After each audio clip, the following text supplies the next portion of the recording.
Everyone আসসালামু আলাইকুম। This is me Sathi Akter Riya from সাথী ফারিয়া। সবাই কেমন আছো? আই হোপ সবাই ভালো আছো।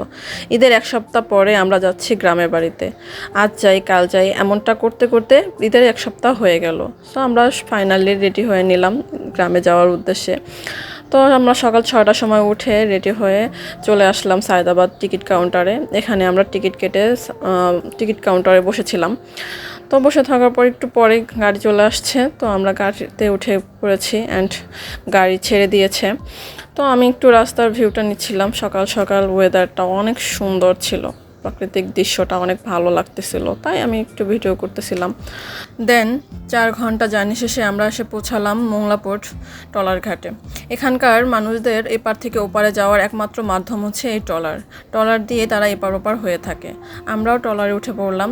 দেন আমরা মূলত যাব আমাদের বড় খালামণিদের বাড়িতে। আমাদের নানা নানু মারা যাওয়ার পরে আমরা সর্বপ্রথম আমার বড় খালাদের বাড়িতেই যাই। দেন এখান থেকে আমাদের প্রায় ঘন্টাখানিকের পথ যেতে হবে, তাই আমরা ট্রলার থেকে নেমে একটা অটো নিয়ে নিলাম। তো আমরা এখন চলে যাচ্ছি আমার বড় খালামণিদের বাড়িতে উদ্দেশ্যে। আমি যাওয়ার সময় একটু রাস্তার ভিউ নিচ্ছিলাম। তারপর অটো থেকে নেমে আমাদের 2 মিনিটের কিছুটা রাস্তা হেঁটে যেতে হবে। এখানকার রাস্তার একটা সৌন্দর্য হচ্ছে একদিকে রাস্তা আরেকদিকে খাল। তো আমরা খালামণিদের বাসার একেবারে কাছে চলে এসেছি। দেন তারপর আর ভিডিও নেওয়া হয়নি, প্রচণ্ড গরম ছিল আমরা যেদিন বাড়িতে গিয়েছিলাম।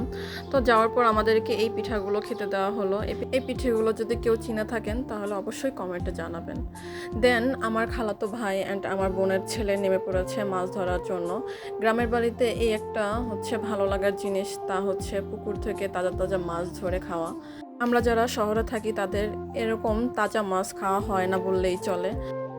তো এই মাছটা জালে ধরা পড়েছিল। এই মাছটার নাম কি আমি সঠিক বলতে পারবো না, আপনারা যদি কেউ জেনে থাকেন তাহলে অবশ্যই কমেন্টে জানাবেন।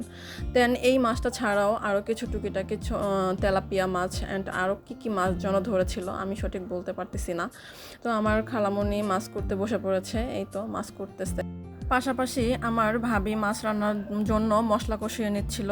লার্কি চুলার রান্না আমার অনেক ভালো লাগে।